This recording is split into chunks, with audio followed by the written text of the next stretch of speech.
konsep parenting. Konsep parenting, dan kita akan belajar dari seorang tokoh yang bernama Daud. Ya, saya tertarik sekali mengangkat hal ini karena saya percaya saudara yang punya anak atau saudara yang mungkin belum menikah tetapi mungkin nanti akan menikah, akan dikaruniakan Tuhan anak, tentu saja ini menjadi satu pergumulan yang harus yang harus kita benar-benar siapkan, saudara-saudara. Saya mau izin untuk share screen. Ya, terima kasih. Masih belum bisa. Oke, thank you. Saya akan memberikan judul apa yang akan kita bahas hari ini adalah bijaksana. Bijaksana dalam harta warisan. Bijaksana dalam harta warisan. Saya akan mengajak kita untuk melihat tentang tokoh ini, Raja Daud. Apa kesan saudara ketika saya mengemukakan tokoh ini? Saya yakin saudara-saudara pasti punya perspektif atau kesan sendiri tentang Raja Daud, ya. Apa kira-kira saudara?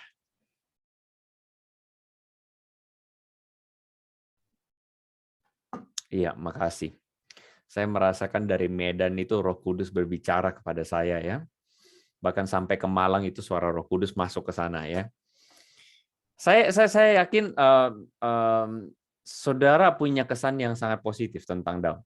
Bahkan Alkitab pun memberikan satu tempat yang khusus tentang Daud. Yesus disebut sebagai anak Daud, ya.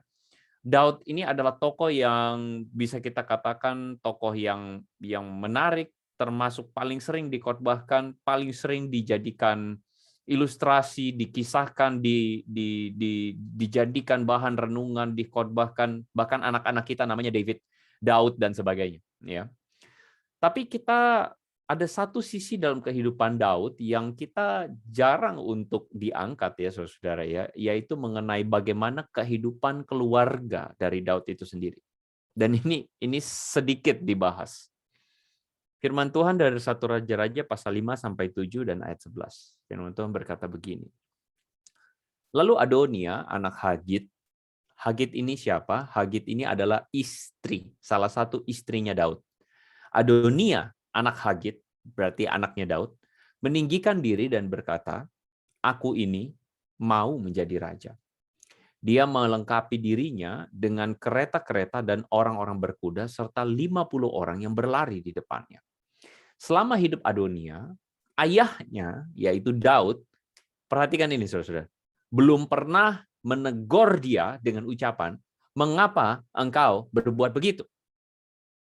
Ia pun, Adonia, sangat elok perawakannya, dan dia adalah anak pertama sesudah Absalom. Jadi anak pertamanya itu adalah Absalom. Ya. Ini Adonia, saudara-saudara.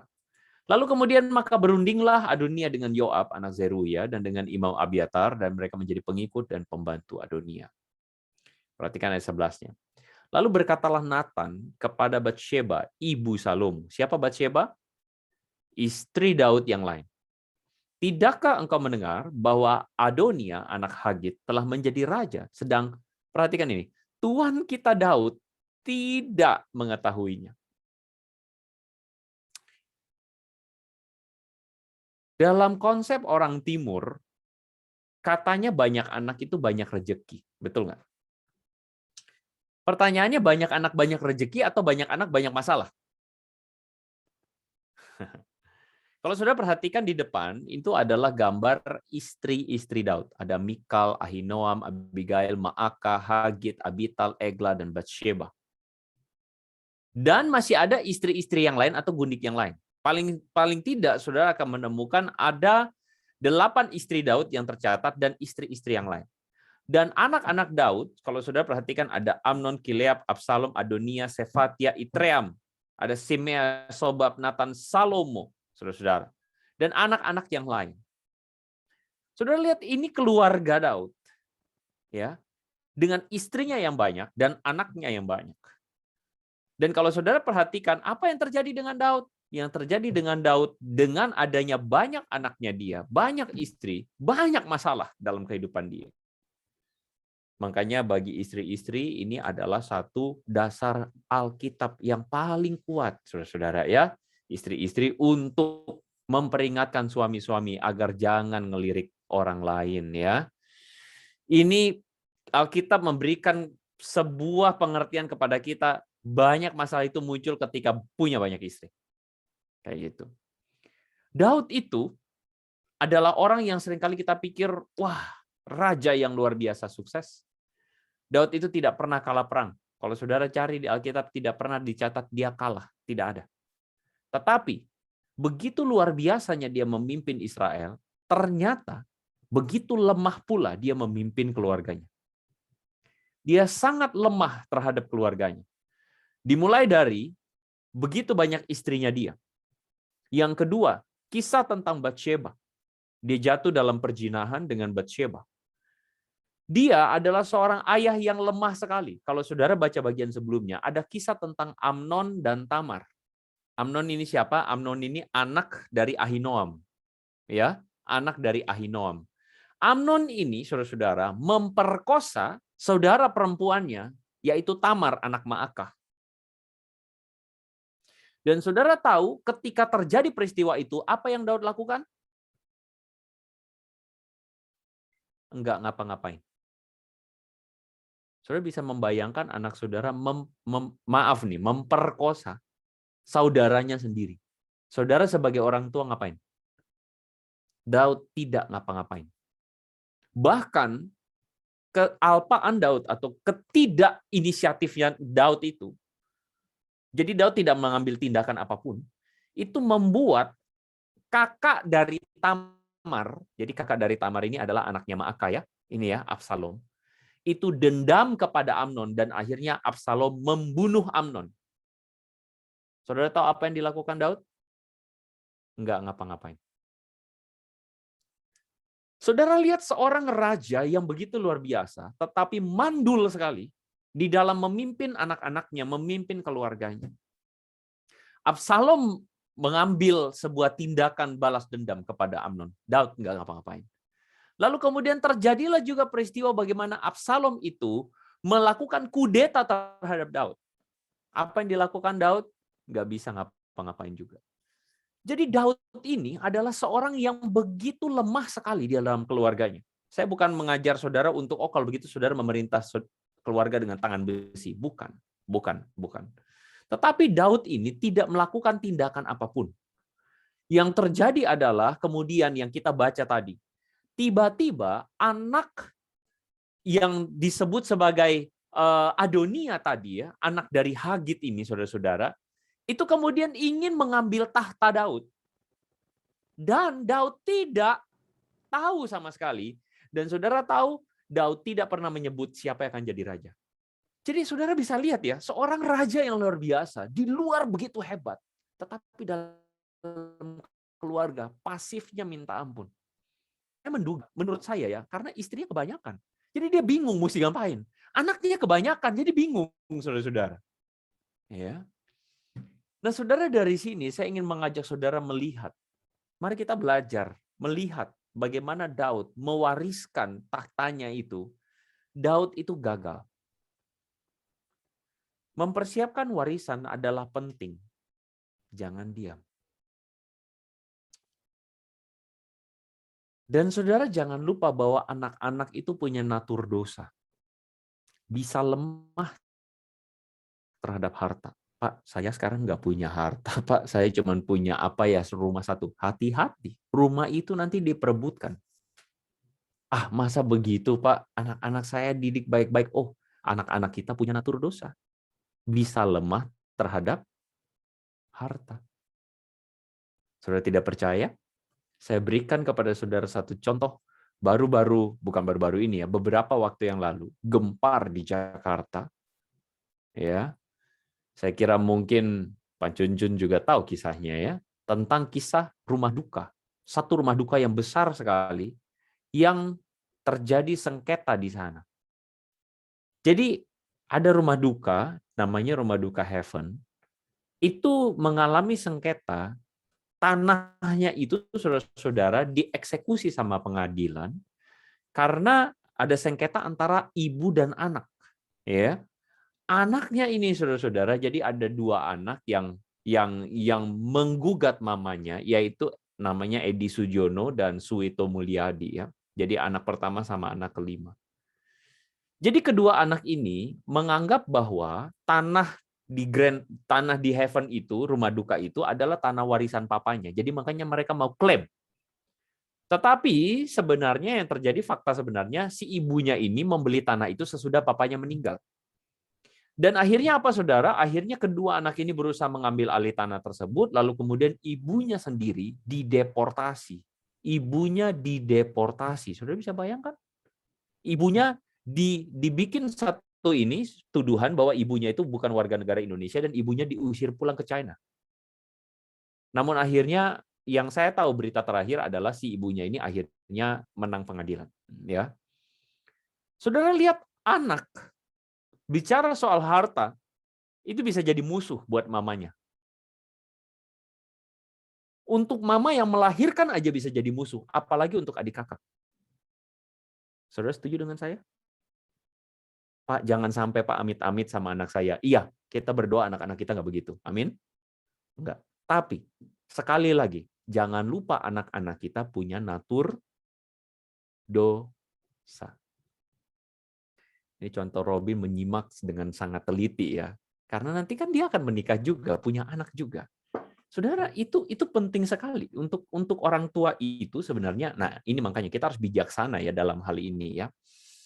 Pembicaraan soal warisan itu harus atas inisiatif orang tua.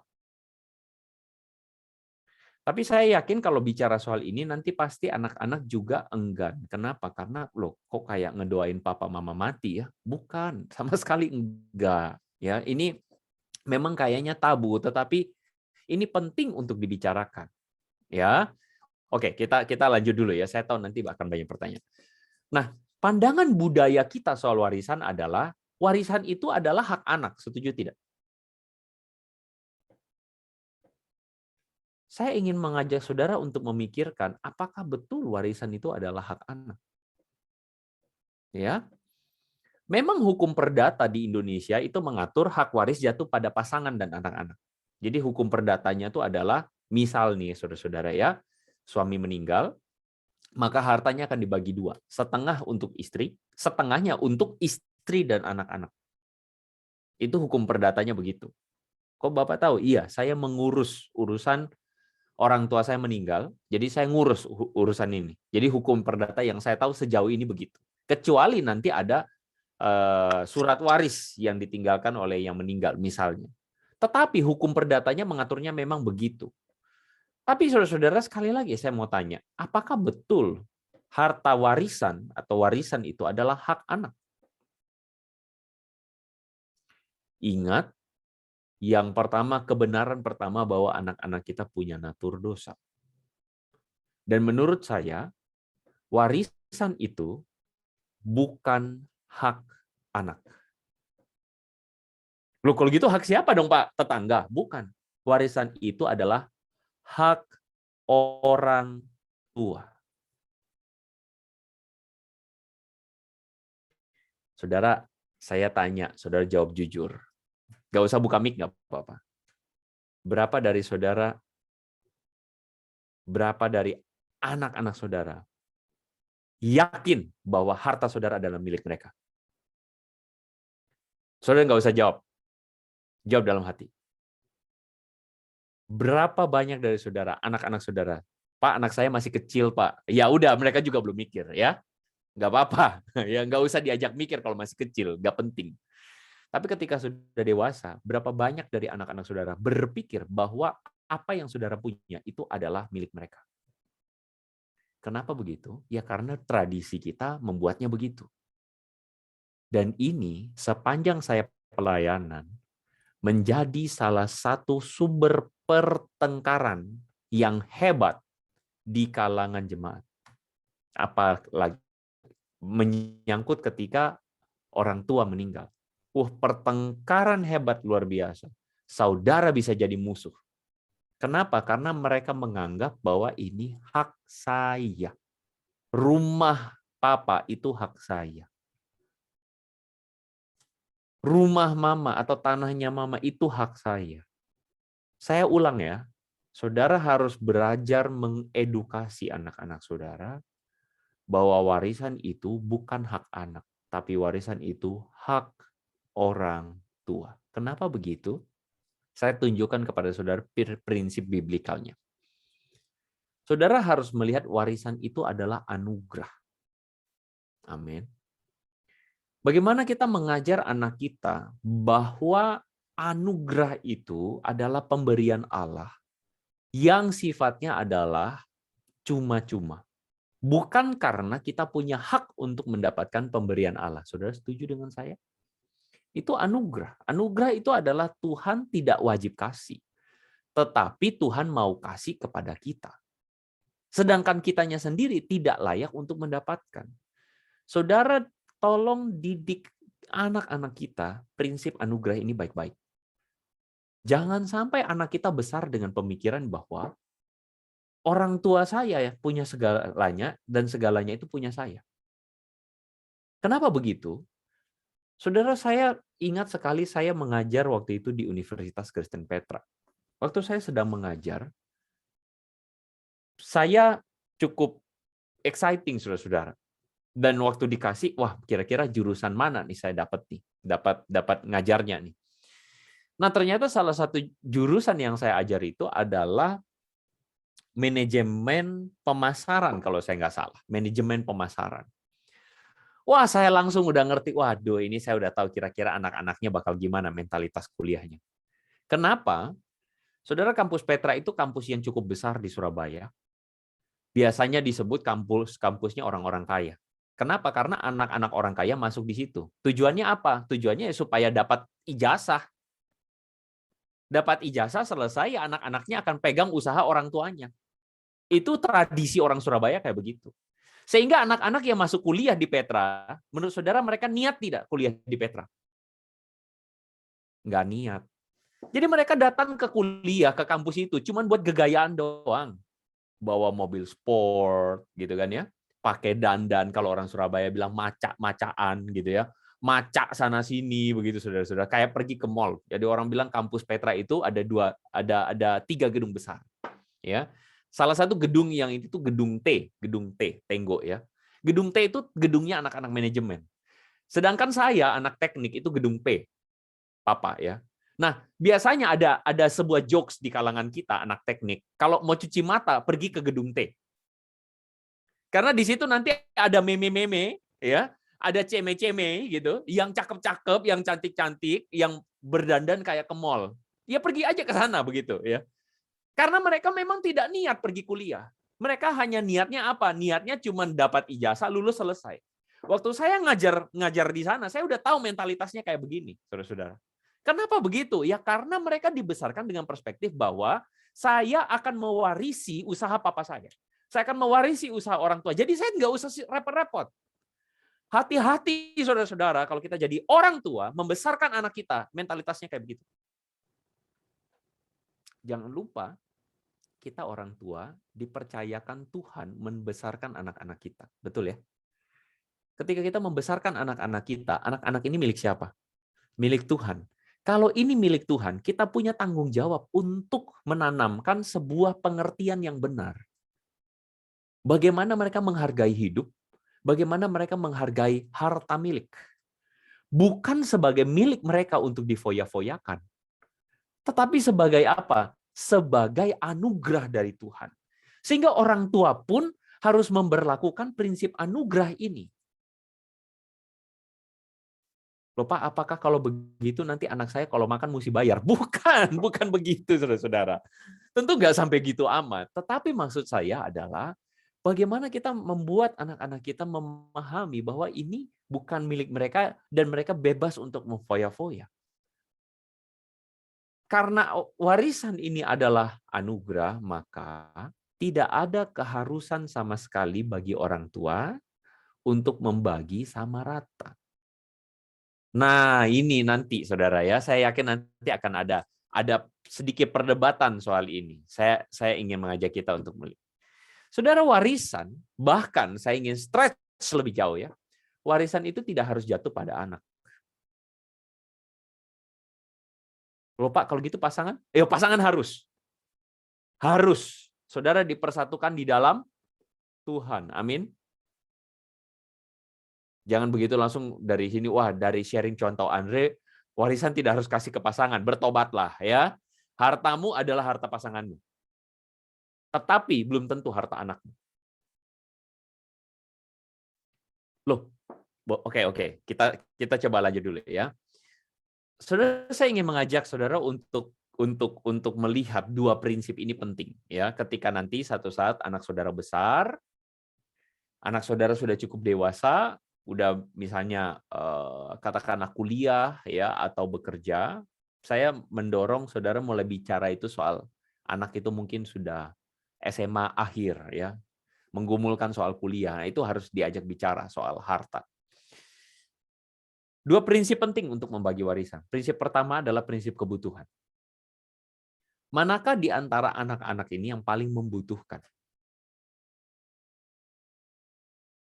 Saya ngomong bahwa warisan tidak harus jatuh ke anak, bukan berarti warisan saudara jangan kasih ke anak, bukan. Tentu saja ada bagian yang saudara kasih ke anak dong, itu wajar, saudara-saudara. Tetapi ketika saudara bagi, saudara saya menemukan ada keluarga yang berantem anak-anaknya gara-gara mereka tidak dapat sama rata. Nah, ini karena anak-anak tidak diajarin. Kita mesti mempunyai satu prinsip tentang manakah yang paling membutuhkan. Ini penting, prinsip kebutuhan. Kenapa begitu? Karena ingat baik-baik, saudara sebagai orang tua harus bijaksana. Karena kadang-kadang anak kita meskipun, katakanlah 2 ya, anak kita 2. Anak kita yang 2 ini belum tentu punya kebutuhan yang sama. Saudara setuju dengan saya? Bahkan saudara-saudara, seringkali mereka tidak bisa membedakan mana kebutuhan, mana keinginan. Ada yang anak kita borosnya minta ampun, betul? Dikasih 1 juta, pakainya 2 juta. Ada yang anak kita dikasih 1 juta, pakainya cuma 100.000. Ada. Nah, karena itu saudara harus bijaksana sekali. Kebutuhan bukan berarti, karena anak ini pakainya 3 juta, ya saya mesti kasih 3 juta. Karena keinginannya 3 juta. Ingat baik-baik. Ada anak yang akan terus punya kebutuhan karena prinsip hidupnya tidak benar. Ini harus waspada. Tapi juga mungkin ada anak yang mungkin secara kebutuhan dia butuh banget. Kenapa? Karena usahanya gagal. Mohon maaf. Atau mungkin saudara-saudara, ini kita amit-amit ya. Tetapi mohon maaf sekali. Misalnya anak kita mendapatkan pasangan yang tidak bertanggung jawab. Misalnya. Semoga tidak ya. Tapi pasangan itu katakanlah tidak bertanggung jawab. Akhirnya dia usaha susah, saudara-saudara. Anak ini kan lebih butuh. Jangan kita bagi misalnya aset rumah kita ya, katakanlah aset kita katakanlah ada 2M misalnya. Yang lebih membutuhkan itu yang lebih dapat porsi lebih banyak karena memang dia butuh. Tapi sekali lagi waspada, jangan sampai karena prinsip hidup yang tidak benar, kebutuhannya salah. Karena itu kita mesti bertanya, gaya hidup anak-anak kita kayak bagaimana? Ya. Saudara lihat artikel ini ya, bukan artis tapi gaya hidup super mewah 5 anak pengusaha kaya ini. Bikin meringis begitu ya. Oke. Bagaimana gaya hidup anak-anak kita? Saudara, kalau gaya hidup anak-anak kita udah nggak benar ya, itu harus waspada. Yang kedua, prinsip kedua, kalau tadi prinsip kebutuhan, yang kedua prinsip kesanggupan. Manakah anak yang sanggup mengelola warisan? Saudara lihat gambar di sebelah. Gambar yang di sebelah itu adalah tentang perumpamaan talenta. Saudara, perumpamaan talenta ini buat saya menarik sekali. Perumpamaan talenta ini menurut saya adalah bagaimana kita hidup bertanggung jawab kepada Tuhan. Jadi perumpamaan talenta itu adalah cerita tentang waktu Yesus bilang ada seorang tuan pergi lalu meninggalkan kepada hamba-hambanya, ada yang dikasih 5 talenta, ada yang dikasih 2 talenta, ada yang dikasih 1 talenta. Saudara, dari sini aja saudara bisa lihat, Tuhan tidak kasih talenta sama rata. Setuju? Saudara sebagai orang tua tidak harus kasih anak-anak sama rata. Kenapa? Karena anak-anak punya kesanggupan berbeda. Saudara perhatikan perumpamaan ini. Yang dikasih 5 talenta, dia pertanggungjawabkan jadi 10 talenta. Betul ya? Yang dikasih 2 talenta, dia usahakan jadi 4 talenta. Yang dikasih 1 talenta, diapain saudara-saudara? Dikubur. Cerita itu mengatakan kepada kita, Tuhan itu ketika kembali, dia marah luar biasa. Kenapa? Karena yang 1 talenta, diapain? Dikubur. Dan dia bilang, kamu hamba yang malas. Saya percaya, saudara-saudara, bahwa setiap orang, si Tuhan itu memberikan kepada yang 5 karena dia sanggup. Bukan karena yang 5 ini dipakai buat foya-foya. Saudara setuju dengan saya? Tapi yang 5 ini dipakai buat apa? Dipertanggungjawabkan jadi 10. Karena dia sanggup mengatasi 5 talenta. Yang 2 sanggup mengatasi 2 talenta. Dia pakai 2 talenta. Dia sanggup. Kemampuannya beda-beda. Saudara-saudara, ini berbicara tentang hidup kita. Anda dan saya, sekali lagi, ketika nanti kita mati, kita menghadap Tuhan, saya percaya yang Tuhan tanya, bukan kamu percaya Yesus atau tidak. Lupa, Bapak ini Kristen atau tidak? Oleh saya Kristen, jelas. Ketika kita percaya Yesus, maka kita akan berjumpa Yesus. Kita berjumpa Allah. Amin? Ya, itu jelas. Keselamatan itu jelas. Tapi, saya yakin bukan pertanyaan, oke, percaya Yesus ya, masuk surga, silakan. Kayak kita masuk tiket, dapat tiket masuk Disneyland. Bukan, saudara-saudara. Yesus akan tanya, saya sudah percayakan kepada kamu harta, keluarga, pekerjaan, jabatan, hidup, sekarang kamu mau pertanggungjawabkan apa?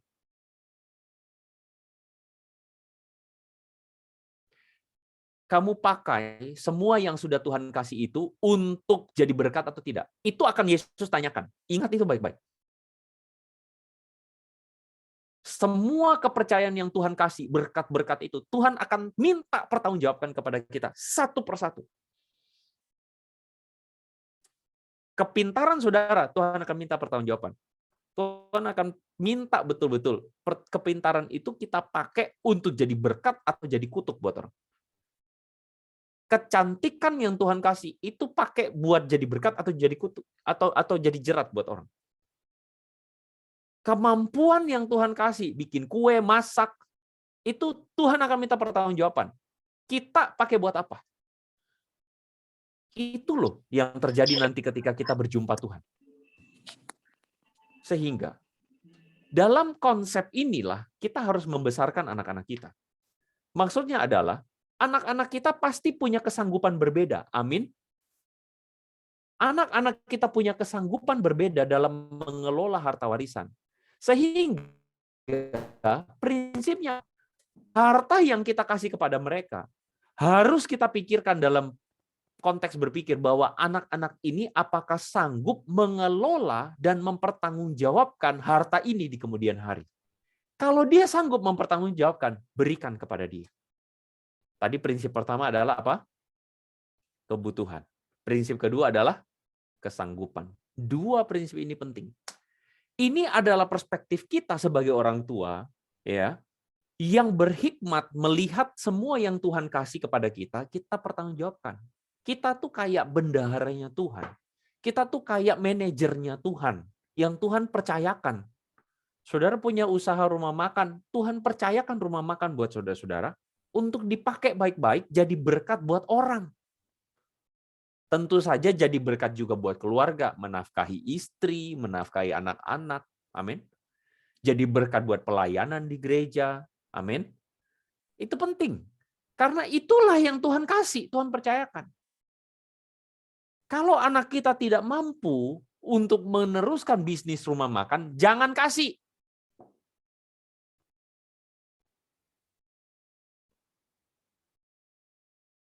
Maaf, saya mungkin agak ekstrim ya. Karena ini pasti bertentangan dengan budaya kita. Pak, kok kayaknya saya jahat sekali. Nah, justru makanya kita makanya nih, kalau ada di antara saudara anak-anaknya masih kecil, didiklah mereka dalam pemikiran yang benar tentang semua yang Tuhan kasih buat saudara-saudara. Kalau semua harta yang Tuhan kasih buat saudara, dari kecil anak ini melihat saudara pakai buat foya-foya, jangan mimpi kalau nanti dia besar, dia akan pakai harta dengan bertanggung jawab. Karena orang tuanya foya-foya. Maka dia pun akan lebih foya-foya. Jangankan begitu, orang tua yang takut Tuhan, yang baik saja, anaknya bisa foya-foya. Amin. Karena itu saudara-saudara sebagai orang tua, makanya tadi saya bilang ngomong harta warisan ini sebenarnya ngomong parenting. Dan penting buat saudara-saudara untuk apa? Penting buat saudara-saudara untuk memberikan sebuah pemahaman yang benar. Saya ingat sekali ketika saya pelayanan, nanti saya akan buka ruang tanya jawab setelah ini. Saya ingat sekali waktu saya pelayanan di Citra, ada seorang Kaleb, saudara-saudara, seorang lansia yang ngomong sama saya. Dia adalah seorang yang masuk usia senja, anaknya itu sekarang pegang perusahaannya dia, sedangkan dia sekarang di rumah sama cucu. Dia kemudian cerita sama saya tentang saya ini khawatir. Kenapa dia khawatir? Dia cerita tentang peternak sapi. Dia bilang begini, generasi pertama itu beli sapi, piara sapi sampai besar dengan susah payah, dengan kerja keras, merintis usaha sapi. Generasi kedua membuat sapi-sapi itu beranak pinak ya, karena mereka udah lebih bagus ya. Mereka sudah punya modal lebih banyak, mereka bisa anak pinak itu sapi-sapi. Generasi ketiga ngapain saudara-saudara? Generasi ketiga jual-jualin sapi buat beli baju.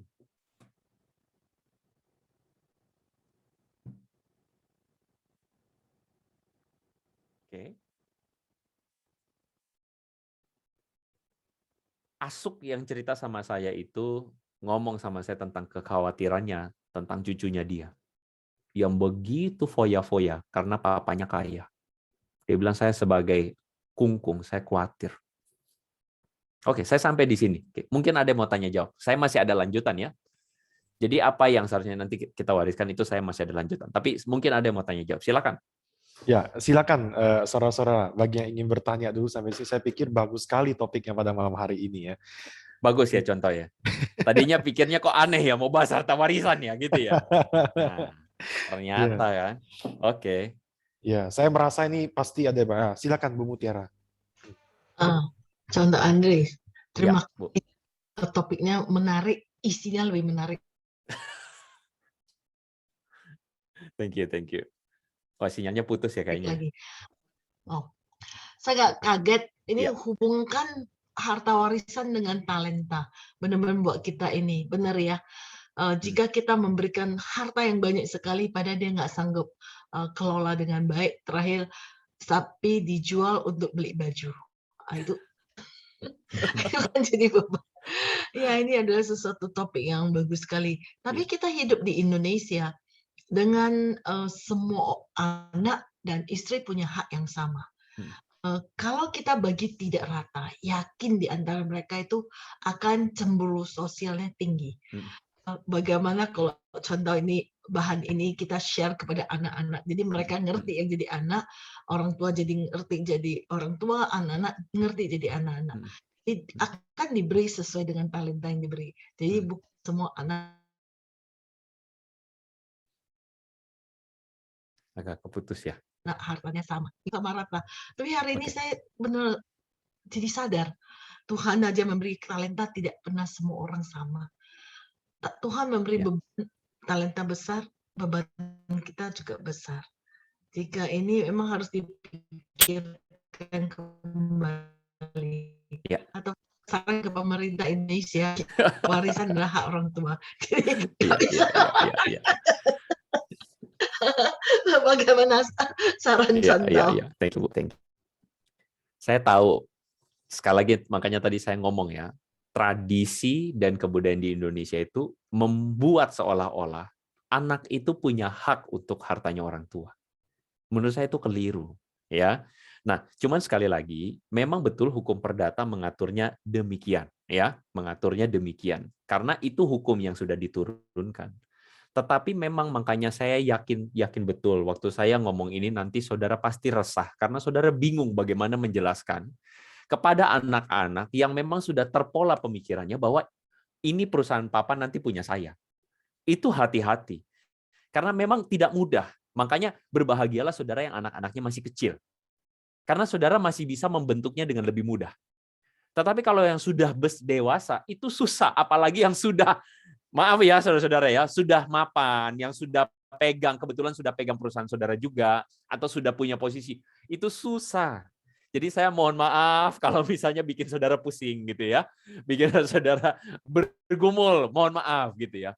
Tapi begini, memang sekali lagi kita memberi pengertian itu pasti ada caranya. Makanya saya mengajak saudara untuk bergumul juga dengan Tuhan untuk bagaimana menyampaikan kepada anak-anak pengertian ini. Ya, karena memang tidak mudah. Sekali lagi tidak mudah, tapi saya yakin Tuhan akan tolong bagaimana caranya. Cuman sekali lagi menurut saya jalan masuk yang paling baik adalah itu tadi, kebenaran Alkitab, kebenaran firman Tuhan. Kita mendapatkan anugerah dari Tuhan, bukan karena kita layak. Kita mendapatkan anugerah karena Tuhan baik, semata-mata hak Tuhan. Perumpamaan tentang talenta pun sama. Tuhan memberi talenta karena hak tuannya, bukan hamba-hambanya yang punya hak. Karena hamba-hambanya itu diberikan berdasarkan kemampuannya, berdasarkan kesanggupannya, bukan berdasarkan kerakusannya. Membagi sama rata itu tidak harus. Dan saya tahu kalau misalnya secara hukum anak-anak tidak bisa tuntut orang tua ketika orang tua bikin surat warisan. Kalau orang tua sudah ada harta warisan, ya sudah ada surat warisan, nanti saudara secara hukum saudara harus konsultasi dengan notaris ya. Begitu ya. Anak-anak tidak bisa tuntut. Kenapa? Karena orang tua punya hak sepenuhnya. Karena itu masih harta, terhitung harta orang tua. Kecuali orang tua tidak bikin surat warisan, nah mau nggak mau nanti harus bagi rata. Karena hukum aturannya begitu. Tapi ketika saudara masih hidup, saudara bisa bikin surat warisan, saudara bisa atur. Seperti itu, saudara-saudara.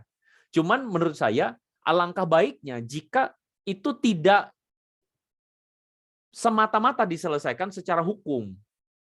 Memang sebelum itu lebih baik ada pembicaraan dengan anak-anak. Pembicaraan bagaimana kamu melihat ini. Misalnya ya, anak pegang perusahaan.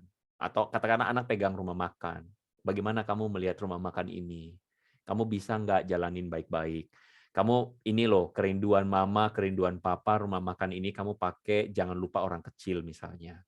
Kamu besarkan perusahaan, besarkan rumah makan ini, jangan lupa ada pegawai yang kita mesti kasih makan. Jangan lupa gini. Coba lihat, ajar dia untuk bisa mempertanggungjawabkan. Sehingga misalnya nanti ketika saudara, mohon maaf, ketika saudara bisa menyerahkan rumah makan itu, dia sudah menjalankan rumah makan itu dengan prinsip yang sama dengan saudara. Dengan prinsip yang benar. Nah, karena itu saudara sudah tidak usah khawatir lagi. Saudara mau kasih ke dia, nggak usah khawatir. Kenapa? Karena saudara sudah persiapkan. Saya kira penting untuk mempersiapkan. Ya, mungkin seperti itu kira-kira. Makasih Bu Mutiara.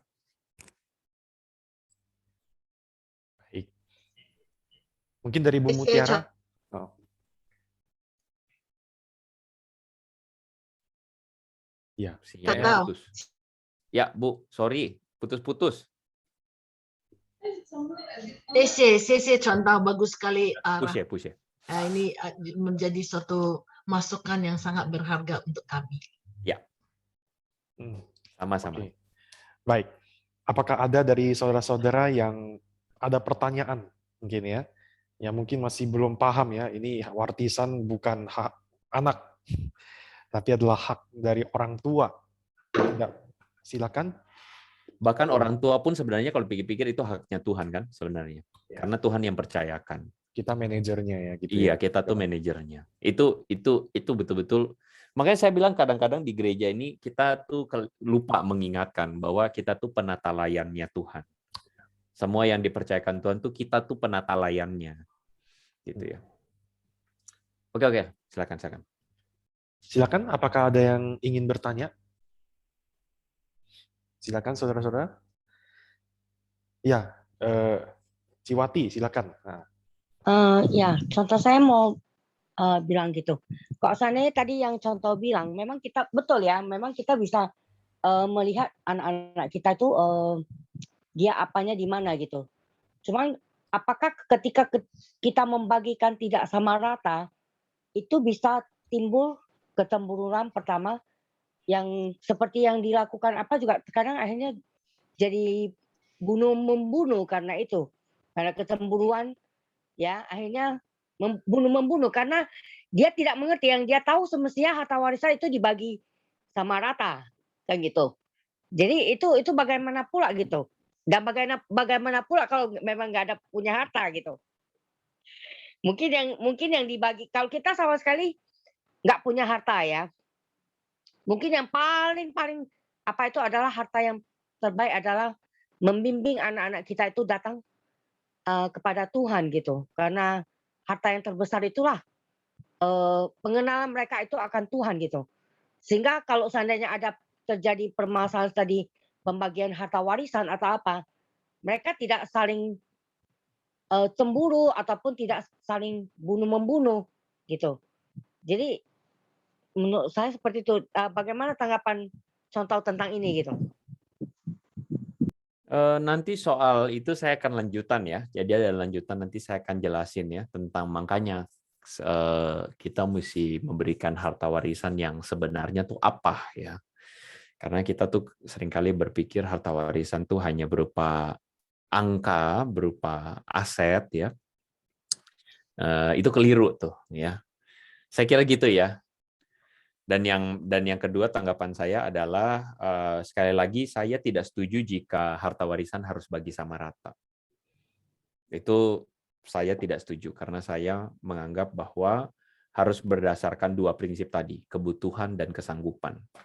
Anak kita butuh dan kita sebagai orang tua tentu kan harus juga meninggalkan sesuatu buat kebutuhan dia. Kalau dia butuh, ya baik gitu. Tetapi juga harus prinsip kesanggupan itu yang paling penting. Bisa dikelola tidak? Kalau kita kasih 5 sapi dijual sama dia langsung, bagaimana caranya? Betapa sia-sianya kita. Justru kita menurut saya membuat anak kita masuk dalam jerat. Ya. Saya selalu bilang begini, orang tuh begini prinsipnya ya, ada uang abang disayang, nggak ada uang abang ditendang. Kan begitu ya. Jangan lupa nanti kalau abang sudah ada uang, abang punya simpanan. Kalau simpenannya itu simpanan emas nggak apa-apa. Kalau simpenannya di hotel, di apartemen susah. Ya.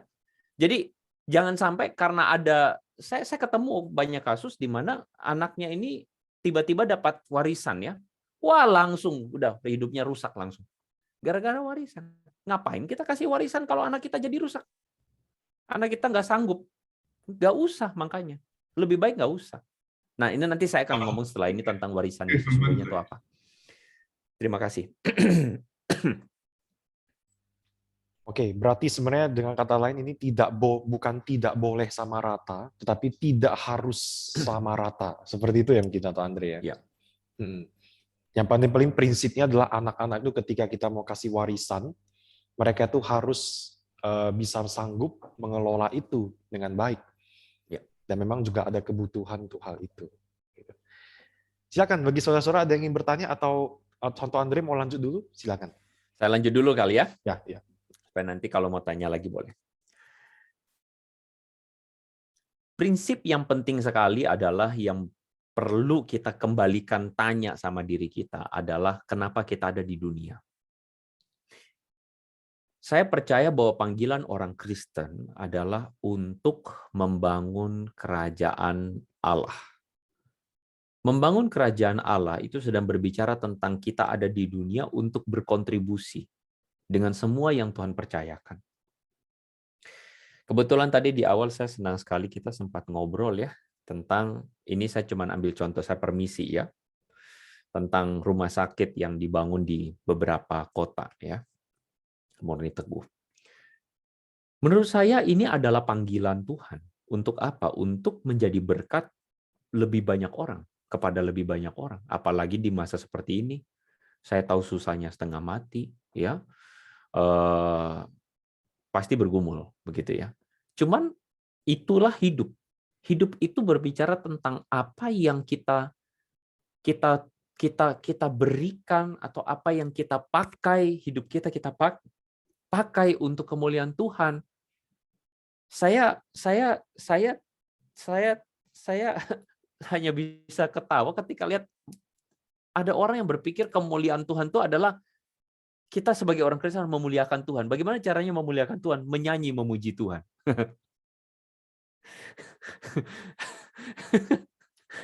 Saya tuh pikir emang Tuhan itu kurang pujian sampai dia harus dipuji-puji begitu ya. Saudara coba pikir baik-baik. Kalau saudara berpikir saudara memuliakan Tuhan dengan cara memuji Tuhan, aduh, kayaknya saudara mesti betul-betul belajar lagi gitu ya. Karena Tuhan itu di sorga nggak kekurangan pujian, saudara. Bahkan dikatakan malaikat memuji Tuhan 24 jam. Oke? Dia memuji Tuhan terus. Kita tuh nggak perlu memuji Tuhan dalam arti, ya bukan berarti nanti saudara tidak ikut ibadah, tidak nyanyi. Bukan, maksud saya adalah, jangan saudara berpikir memuliakan Tuhan itu adalah menyanyi memuji Tuhan. Jangan. Memuliakan Tuhan itu adalah melalui hidup kita. Roma pasal 12. Mempersembahkan tubuhmu sebagai persembahan yang hidup, ibadah yang sejati. Mempersembahkan tubuh itu berbicara juga tentang mempersembahkan semua kemampuan yang Tuhan kasih buat kita. Tujuannya apa? Membangun kerajaan Allah di bumi seperti di sorga. Yesus pernah bilang kepada di akhir zaman itu dia akan bagi ada domba, ada kambing. Betul ya? Kepada yang kambing, Yesus bilang begini, kamu itu waktu aku lapar, kamu nggak kasih makan. Waktu aku telanjang, kamu nggak kasih baju. Waktu aku terlantar, kamu tidak kasih tampungan. Si kambing tanya, loh, kapan Yesus engkau telanjang? Kapan engkau lapar? Yesus bilang, ketika engkau mengabaikan mereka yang lapar, kamu mengabaikan aku. Lalu kepada yang domba, Yesus bilang, kamu memberi aku makan. Lalu yang domba ditanya, loh, kapan kami memberi engkau makan, Yesus? Kan Yesus kan masa butuh makan? Yesus bilang, waktu kamu memberi makan yang lapar, kamu memberi makan aku. Saudara mengerti apa maksud Yesus itu? Itulah kerajaan Allah. Ketika saudara mewujudkan hati Tuhan kepada dunia, kepada lingkungan saudara. Dimulai dari tentu saja, dari istri, dari suami, dari anak-anak, tetangga, rekan-rekan pelayanan di gereja, juga kepada orang banyak. Kalau Tuhan kasih banyak, saudara jangan senang. Aduh, puji Tuhan, hidupku diberkati Tuhan. Jangan cepat senang. Tuhan akan minta pertanggungjawaban lebih banyak. Saya ulang. Jangan senang. Kalau saudara sekarang hari ini diberkati Tuhan dalam tanda kutip, punya aset, naik mobil BMW, betul? Ya, pakai sepatu mahal dan sebagainya. Jangan senang. Karena nanti Tuhan minta pertanggungjawaban lebih banyak.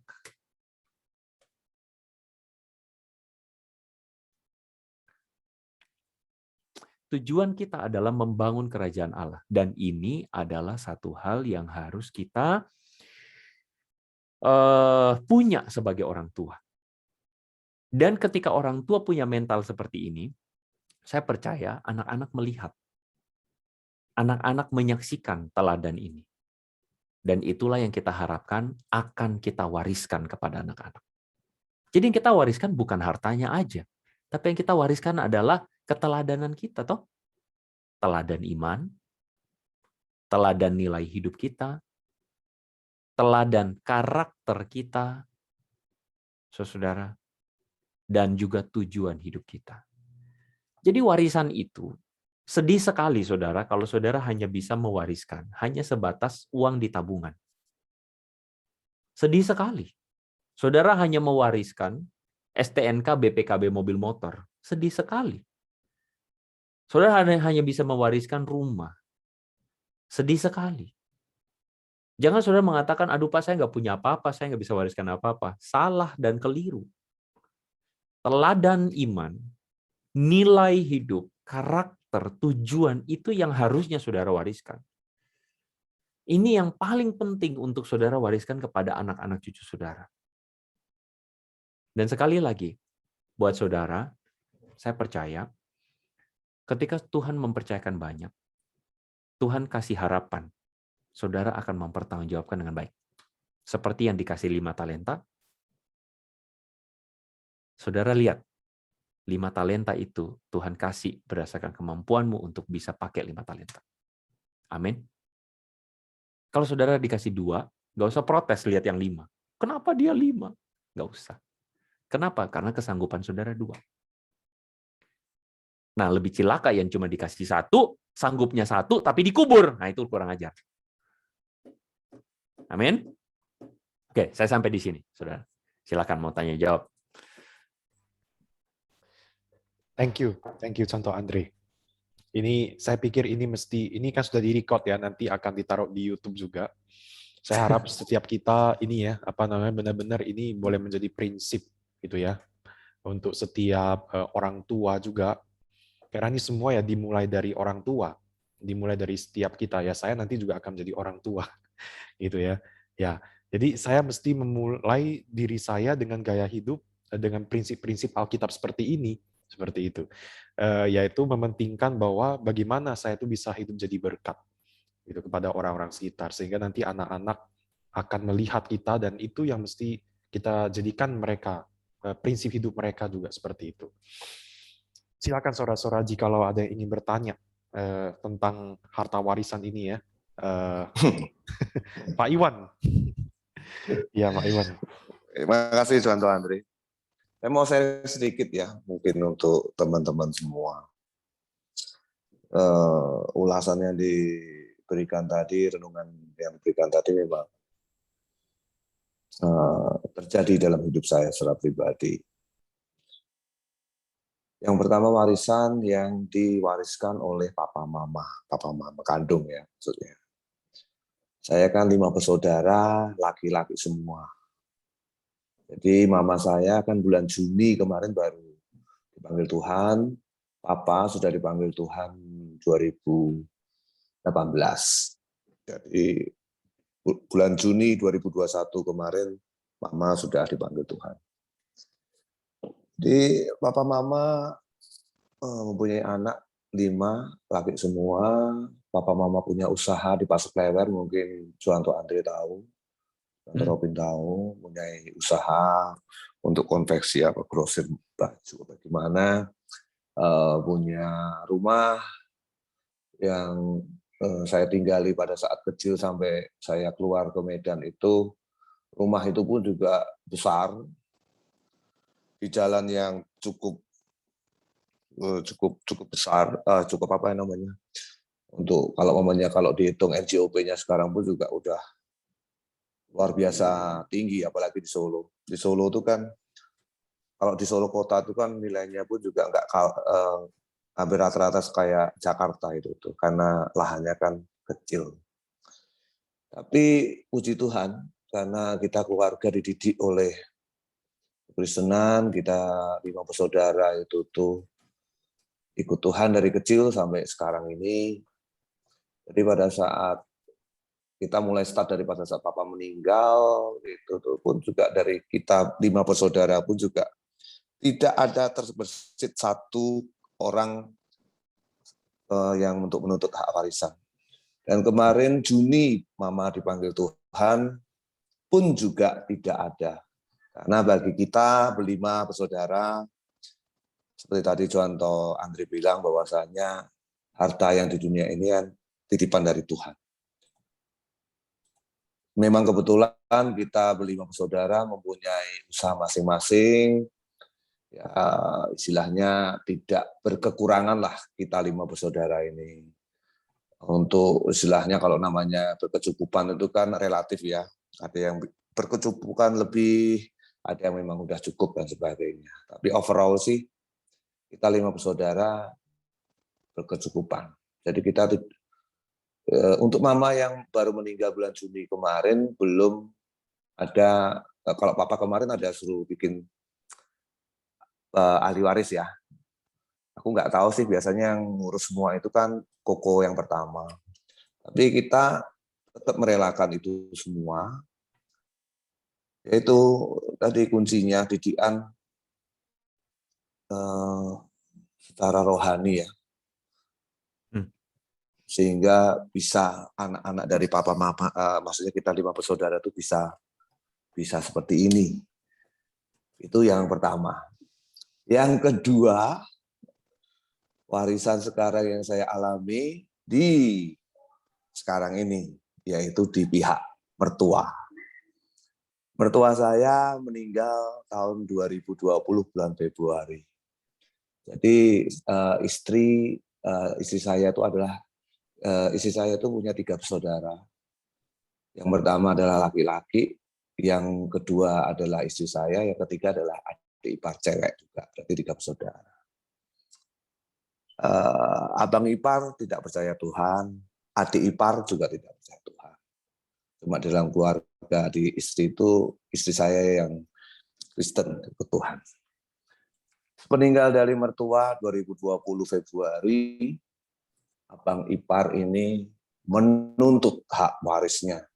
Menuntut, apalagi kalau orang Chinese, Medan khususnya ya, anak cowok itulah yang menjadi pewaris tahta papanya, karena dia adalah cowok satu-satunya. Tapi seperti tadi dibilang sama Juanto Andri, dia tidak mempunyai kemampuan untuk mengelola itu perusahaan. Dia malah berfoya-foya, dalam artian berfoya-foya itu dia mencuri itu uang perusahaan untuk kepentingannya dia sendiri. Dia tidak mau tahu perusahaan itu mau untung atau rugi dan sebagainya. Jadi dari pihak istri, adiknya sama adik ipar mencoba untuk mempertahankan perusahaan ini yang istilahnya sama warisan dari orang tua lah istilahnya. Dan sampai sekarang kasusnya masih tetap terus berjalan. Jadi dari pihak abang ini tetap merongrong adik-adiknya, walaupun memang tidak ada dalam struktur perusahaan sebetulnya, cuma ya itu karena kalau seperti tadi dibilang Juanto Andri betul, pada saat orang tua itu belum menuliskan surat wasiat, maka secara hukum perdata, saham orang tua itu akan dibagi rata ketiga anaknya. Nah, seperti itu. Jadi dengan harapan itulah si abang ipar ini merongrong haknya tanpa mempedulikan kondisi perusahaan di mana. Ya, seperti itu. Jadi ya memang menyedihkan sekali. Sesuatu hal seperti dibilang tadi, saudara kandung pun juga bisa bermusuhan gara-gara warisan. Dan ini memang diakibatkan oleh abang ipar sebetulnya, secara dia pribadi. Istri sama adik ipar itu sebetulnya hanya mempertahankan supaya jangan disalahgunakan perusahaan ini dengan tidak bertanggung jawab. Jadi memang ini ke pihak abang ipar sebetulnya permasalahan ini. Cuma dia nggak mau tahu, dia cuma mau nuntut itu haknya. Dan ini masih terus berjalan sampai nanti mungkin masuk ke pengadilan juga sebetulnya. Yang memang ya mungkin ini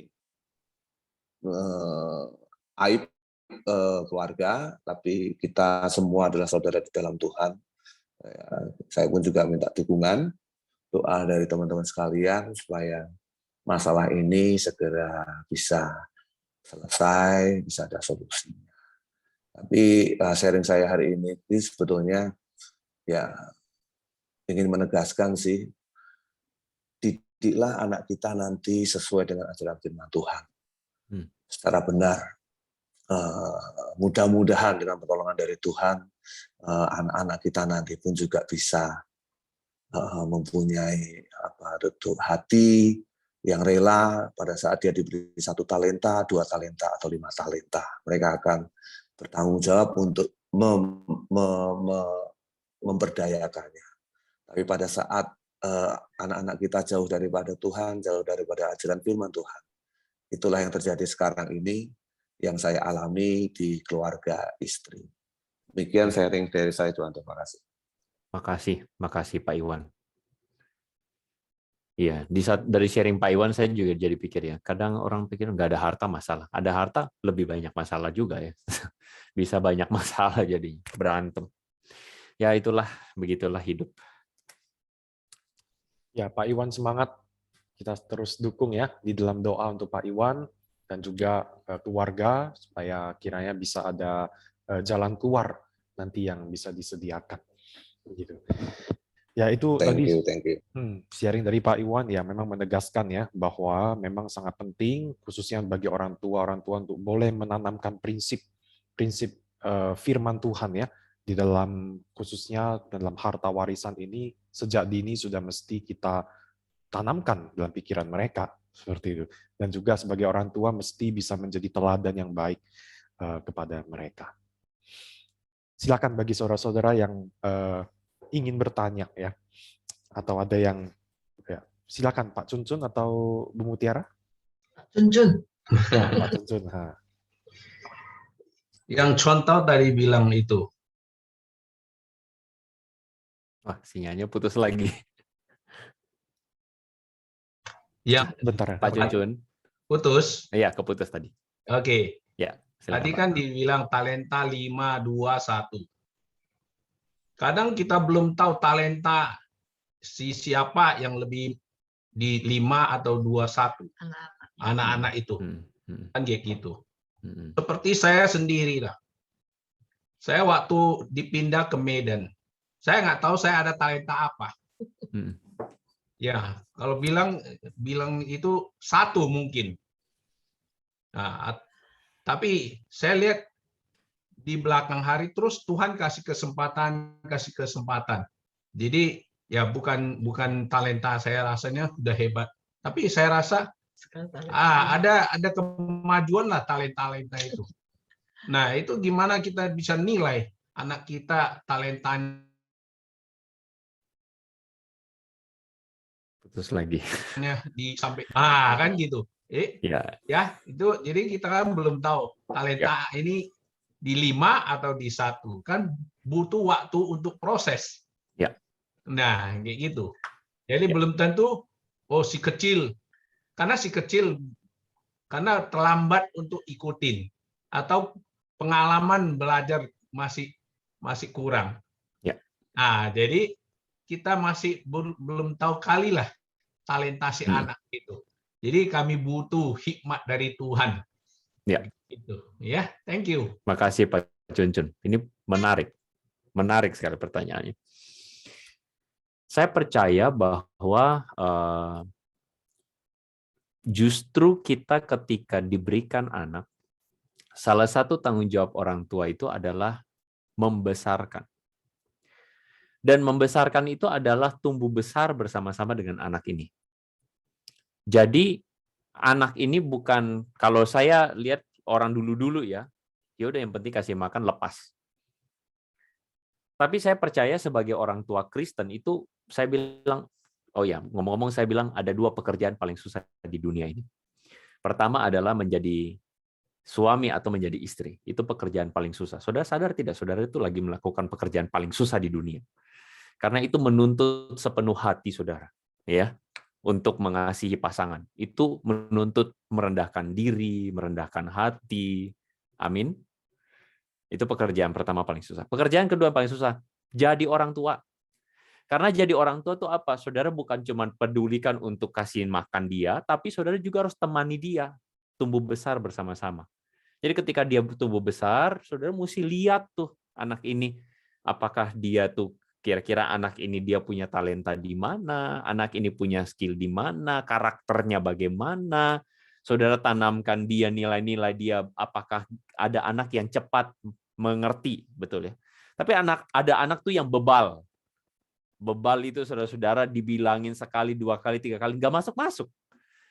Anak itu memang beda-beda, punya keunikan. Tapi jika saudara tumbuh besar bersama-sama dengan anak, saya percaya saudara setidaknya punya gambaran anak ini kira-kira ke depan akan bisa kayak bagaimana. Nah, itulah sebabnya kenapa betul bahwa kadang-kadang ada orang itu bertobatnya telat. Ada orang yang itu berubahnya telat. Itu betul sekali. Makanya kenapa kita sebagai orang tua juga harus melibatkan anak-anak kita yang lain sebagai rekan bersama. Jadi ketika si bungsu misalnya, ini si bungsu yang paling manja, paling boros, paling apa, kakak-kakaknya juga harus diberikan tanggung jawab untuk apa? Kamu bantu dedek kamu nanti. Begitu. Nah, jadi menurut saya berkaitan dengan ini, kalau saya jadi orang tua, saya tidak akan langsung mempercayakan. Misalnya nanti ya terjadi apa-apa sama saya tidak akan langsung mempercayakan kepada anak yang telat belajar ini sesuatu yang besar. Saya akan kasih yang kecil. Tapi saya akan berikan kepercayaan kepada yang lebih dewasa, misalnya cicinya atau kokonya, untuk nanti kamu tolong adik kamu satu saat kalau dia udah bisa belajar. Nah, jadi saya kira itu hikmat Tuhan ya. Saya percaya juga Tuhan akan kasih kepada saudara-saudara seiring dengan berjalan waktu. Ya, dari saya sih seperti itu. Thank you. Siap. Jadi seiring berjalan waktu ya, itu contoh Andre ya, kita bisa Iya, mengenal. tapi proses dari kecilnya itu tuh sebenarnya yang berharga. Membentuk anak bersama-sama dengan anak dari kecil itu kan berharga sekali sebenarnya proses itu. Yang sayangnya kadang orang tua tuh lewatin. Dan biasanya bapak-bapak ya. Kerjaan tugas saya cari duit, kerjaan urus anak ya istri gitu. Itu biasanya kan kayak begitu, biasanya. Gitu kan ya. Jadi kalau anaknya juara, ngaku, "Oh, anak saya," gitu kan. Tapi kalau anaknya dipanggil guru, bilang, "Itu anak kamu tuh, bikin masalah tuh." Nah, itu. Suami kayak gitu biasanya. Padahal dalam proses parenting ini mesti berdua ya. Betul, mesti suami, berdua. papa, Harus mama berdua. gitu. Gitu. Ya. Jadi ini di sini kan ini banyak nih anak-anak masih kecil saya lihat di sini yang ikut di Sunday Talk malam hari ini. Saya pikir ini justru dari sinilah ya kita mesti benar-benar taruh perhatian untuk kita itu dalam mendidik anak, membesarkan anak bersama-sama dengan mereka. Ya. Gitu. Silakan bagi saudara-saudara yang ingin bertanya, ya ada hal-hal yang mungkin masih belum dipahami. Silakan saudara-saudara. Dari Ko Yakub mungkin ya. Apakah ada ingin bertanya Ko Yakub?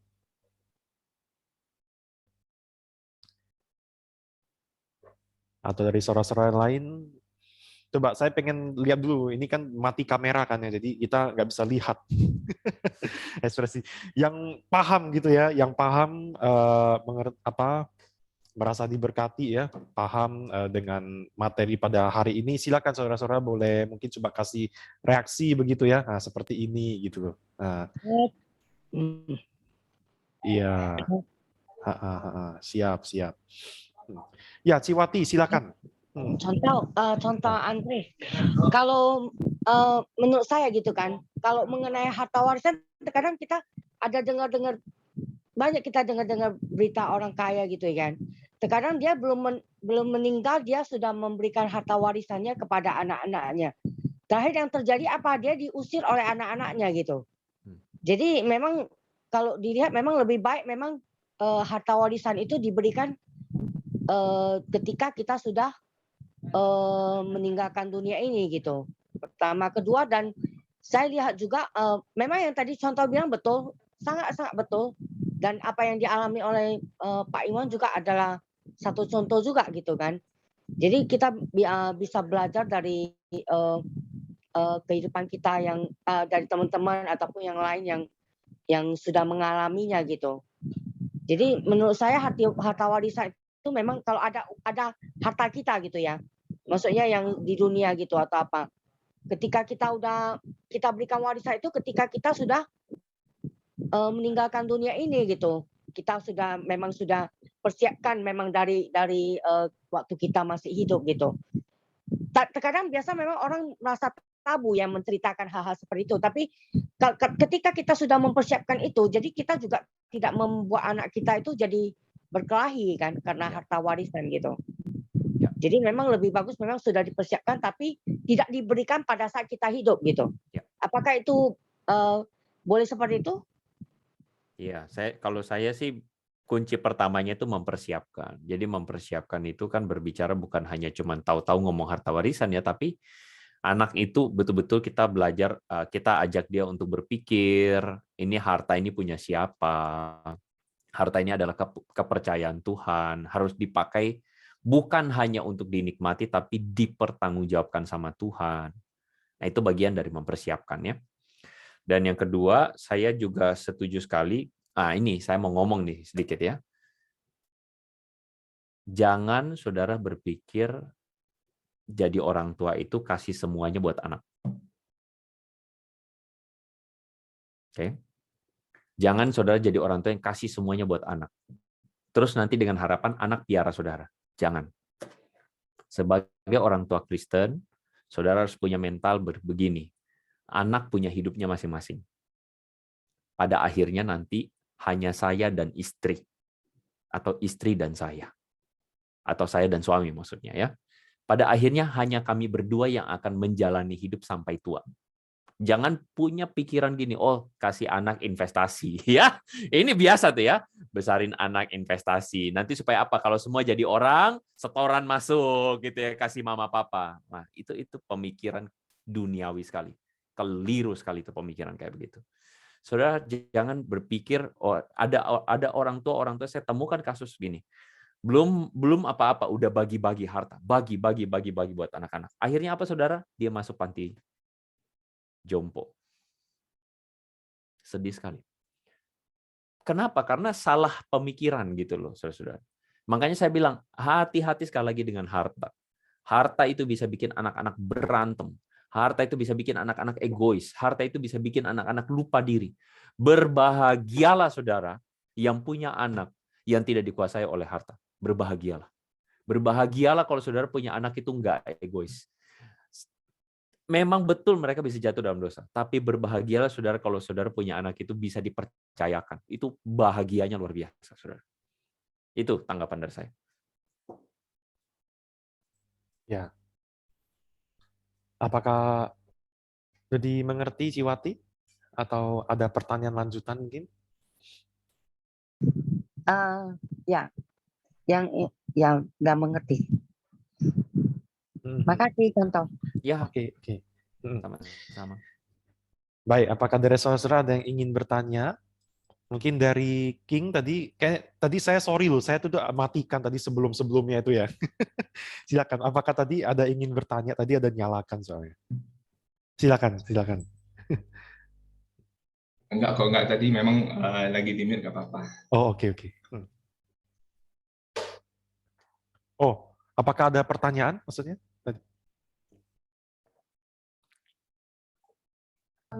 Enggak ada pertanyaan. Oh, oke. Ya. Oke, baik. Ya. Thank you. Silakan bagi saudara-saudara lain, apakah ada yang ingin bertanya? Ya. Oke, coba dikasih lagi kesempatan. Oke. Oh, Bu Mutiara lagi?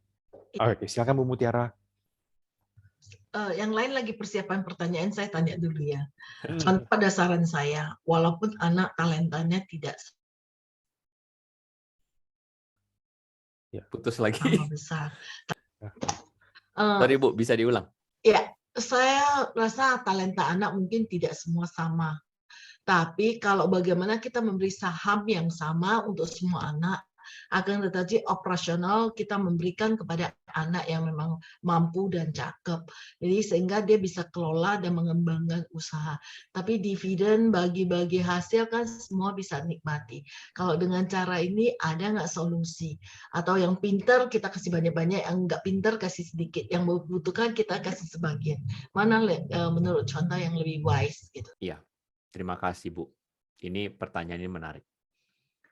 Pertama, saya mesti memberikan sebuah pengertian sama-sama. Kita harus memikirkan satu hal ini. Harta bisa jadi berkat, tapi bisa jadi kutuk buat kita. Saudara setuju tidak? Kesanggupan itu tidak selalu berbicara soal saya bisa mengelola dalam arti, oh saya dikasih perusahaan, saya bisa kerjakan perusahaan ini. Bukan.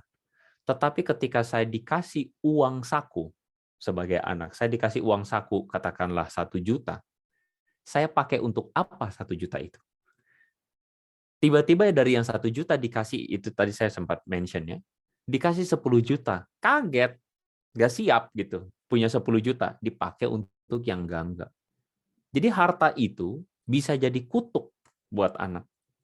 Ketika apa? Ketika itu tadi ya, ketika dia nggak siap punya segitu. Nah, apakah kalau misalnya Ibu tadi ngomong secara operasional percayakan kepada yang memang bisa operasional, bisa menangani atau menghandle, mempertanggungjawabkan. Oh, puji Tuhan, itu baik sekali. Tetapi soal masalah dividen dan sebagainya, sekali lagi bijaksana begitu. Bukan berarti ya, oh kalau sama rata tidak boleh, enggak juga. Saya tidak ini. Cuman saya bilang tidak ada keharusan sebenarnya. Nah, makanya memang anak itu dikasih pengertian. Cuman sekali lagi saya tahu, susah kalau misalnya anak tidak bisa memahaminya, itu sulit, saya tahu. Nah, berharap saja jika memang dia dapat katakanlah sama persenannya sama, misalnya dia dapat jumlah uang sekian begitu, berharap saja dia bisa menggunakannya dengan bertanggung jawab. Nah, memang sekali lagi makanya saya bilang libatkan anak-anak yang lain. Untuk apa? Libatkan anak-anak yang lain untuk bisa menolong, katakanlah ada satu anak atau dua anak yang tidak bisa mengelola itu. Libatkan mereka untuk membantu begitu, ya. Yang kedua, nah ini soal pasangan. Anak-anak itu punya pasangan nanti. Salah satu orang tua harus punya pemikiran begini, salah satu kriteria pasangan buat anak-anak kita yang penting sekali adalah bagaimana sikap dia terhadap harta. Amin. Sikap pasangan atau calon menantu kita itu terhadap harta bagaimana? Pemahamannya terhadap kepercayaan ini bagaimana? Bagaimana dia melihat anugerah? Mungkin anak kita nggak mampu, ada pasangannya yang akan tolong dia. Puji Tuhan kan kalau kayak begitu.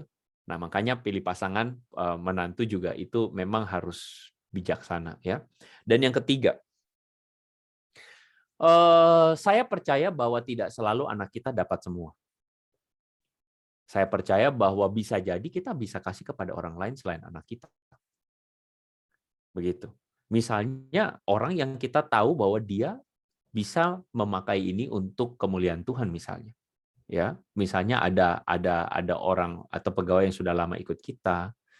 Ini saya ngomong ini hati-hati ya. Saudara harap tangkap ini juga hati-hati. Ketika dia bisa dipercayakan, maka saya kira tujuan akhirnya tuh adalah bagaimana supaya nama Tuhan dipermuliakan. Ada bagian yang bisa dipercayakan kepada dia, ya berikan kepada dia. Kayak gitu. Ya, ini sekali lagi saya bukan, mohon maaf, tidak bermaksud untuk, wah, nanti anak saya gimana dong? Enggak. Karena saya yakin anak-anak kita punya bagian prosesnya sendiri-sendiri. Saya suka sekali ketika tadi Pak Cuncun cerita tentang, waktu saya datang ke Medan, saya cuma dikasih 1 talenta. Itu dalam bahasanya Pak Cuncun. Sebenarnya Pak Cuncun mau bilang, saya nggak punya apa-apa, betul nggak? Saya juga belajar begitu. Tapi justru dari keterbatasan dia, ketidakpunyaan dia belajar.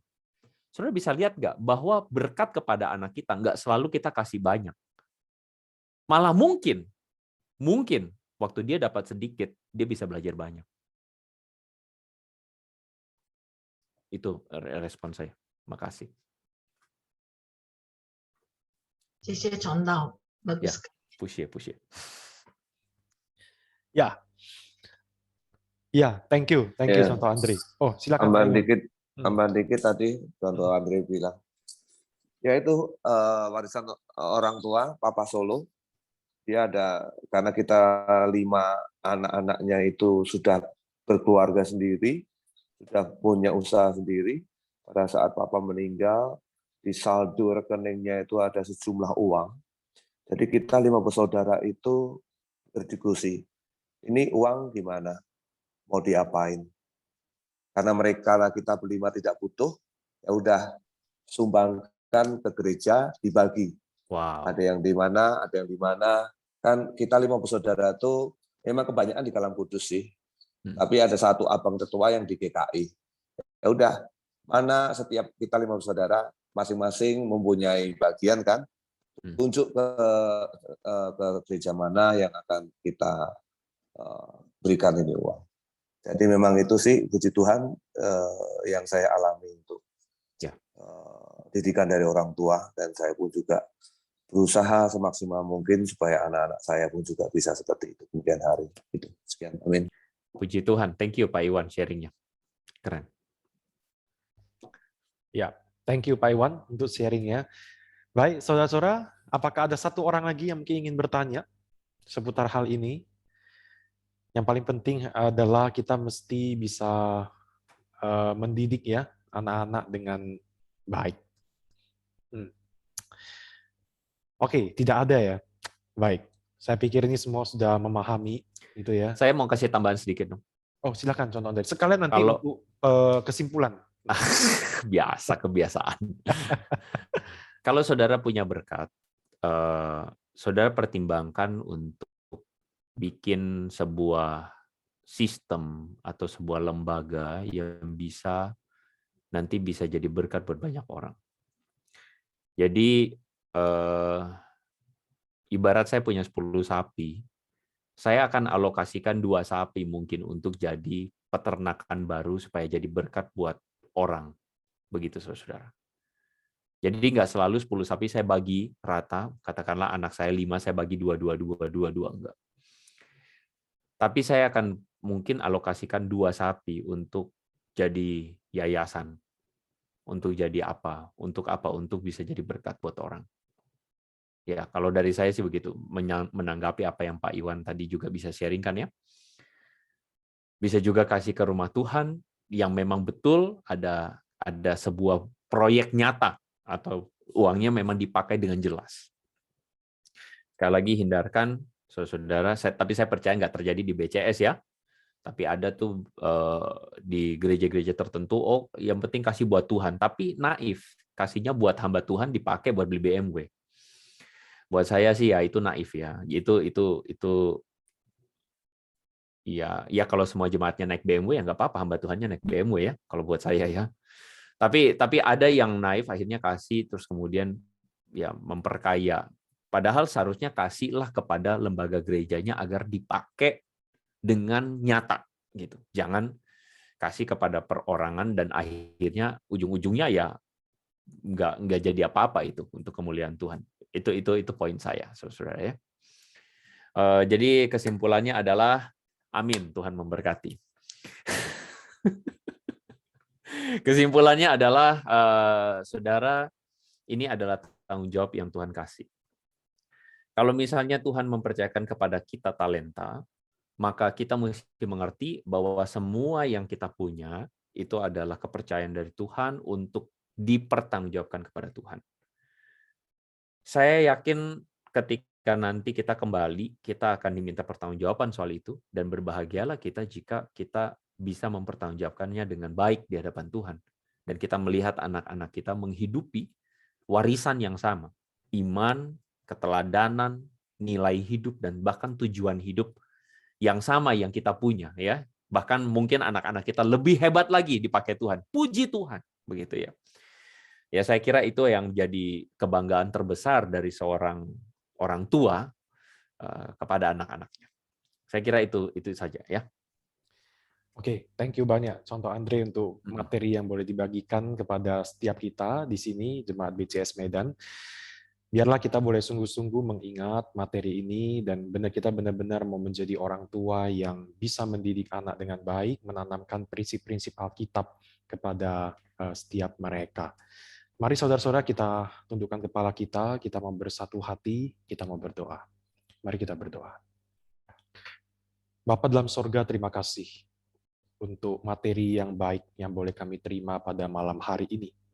Seputar parenting, harta warisan ini, yang mungkin sebelumnya kami masih belum mengerti ya Tuhan. Tapi malam hari ini dibukakan pada setiap kami, sehingga kami boleh memiliki wawasan yang baik tentang parenting kepada anak. Biarlah kami yang sudah menjadi papa ataupun mama, kami boleh benar-benar dengan segenap hati kami mau membesarkan mereka.